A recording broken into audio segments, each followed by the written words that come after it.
welcome to another edition of Tactical Tips with Jeff and Luke, and brought to you by the Independent Dealer Podcast and our friends at Neo. Neo is our underwriting solution. Jeff, is it your underwriting solution? It is also mine. Very Separate good. Databases, same software. Yep, and it's great. I tell you, we're selling more cars because of it, and hopefully we're making less mistakes. Well, that we'll know later on, but I think the more and more we use it, the more dialed in we're going to get. And you know what's really great is I don't get all those phone calls. Hey, can we approve these people?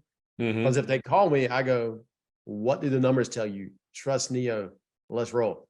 Absolutely. And so much of that plays into what we're going to talk about this week as we continue our process series in the newsletter. Today, it's going to be all about sales process. And Neo is very, very crucial to my sales process. It is my step number 3 in my road to the sale, which I try to explain to these guys, my salesmen, every week in training.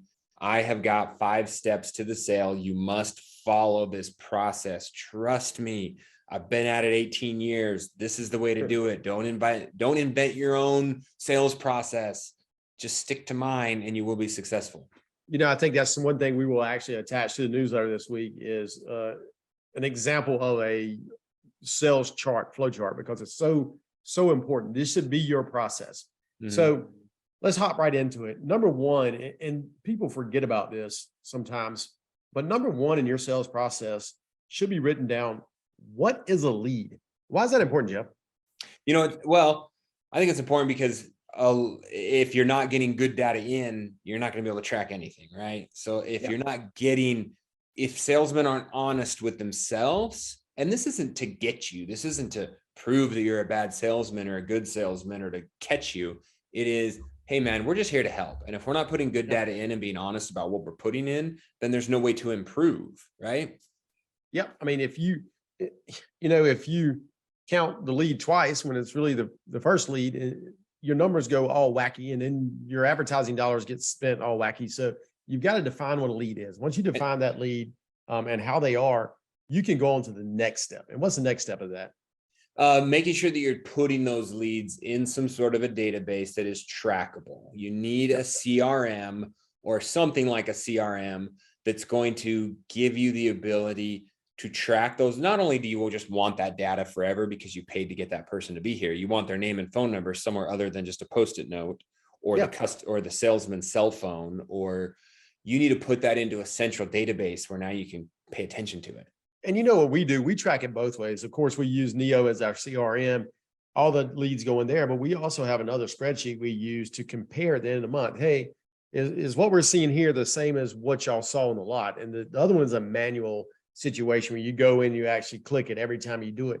And that was the first way we did it. It is very simple. You can build your own spreadsheet to do this. If you're not, if you're only selling 5 cars a month, well, track it on the spreadsheet, right? If you're one person, track it. But the thing is, you have to track those leads. Did they come from the internet? Did they come from a phone call? Did they walk up? All these things you have to know. Did I set an appointment? Did I not set an appointment? All these ratios lead to better sales and to better spending on advertising dollars. And that's really how we're trying to, that's really what we're trying to do here. And it's teaching the salesman the process. So when Luke talks about that, step number 3 is define how your staff is going to work those leads, right? And that's your sales process. That is the sales process. We have the identify, we have the get them approved, we have the wants and needs car, and then we have the closing. And so we teach that process in detail, and you want to lay that out in your manual. What does that physically look like? What are the word tracks? What are you saying to a phone lead, to an internet lead, to a text reply, to a walk-on? Like, I think with a sales process, you cannot be too granular. I think it's important to spell them all out and have actual word tracks for your salesmen that you want them to use. Now, they can, once they have that word track, they can make it their own and personalize it, not be a robot. But if you're just going to let them willy-nilly, like, oh, we greet customers on the lot, and then what does that mean? What does that mean? You greet them on the lot and you broom them? Ours is pretty simple, and y'all probably heard me say this before, is you're out looking and shopping today, aren't you? Right? It's every time, it's exactly what we say. And when we're searching for down payments, which y'all have heard probably me in a convention say this before, but how close to $3,500 can you get today? we don't let the customer tell us how much down payment they have because we want to get as much as we possibly can. So these are the ways you do it. Jeff's so right. You got to define every little piece of that. And then Luke's fourth step is to go into the finance process. And this is super crucial too, because sometimes when you get to that point of the sale, everyone's just so excited to get a signature and get them out of there. What is your actual process for saying, okay, here's our finance process. We get them approved. Are they an in-house buy here, pay here? Are they going to an outside lender? What are we doing for aftermarket and back-end products? Who sells those? When do they come in? How do they get introduced? What's the chart? You know what I'm saying? Like, you're literally defining every step and when you want it introduced and how you want it introduced. And if you're not doing this step, you're wasting a lot of money. You're not selling reinsurance products. You're not selling all these other products, ancillary products that are going to make your company a lot of money, make you a lot of money if you do it right. Mm-hmm. And the last thing, Jeff, is the closing. It's overlooked a lot of times in the sales process, but it's so important because if you don't close things right, you can get sued and you will get sued. So make sure that it is written down. It is done the same way, exactly the same time, all the time. The same things are said for each document every time.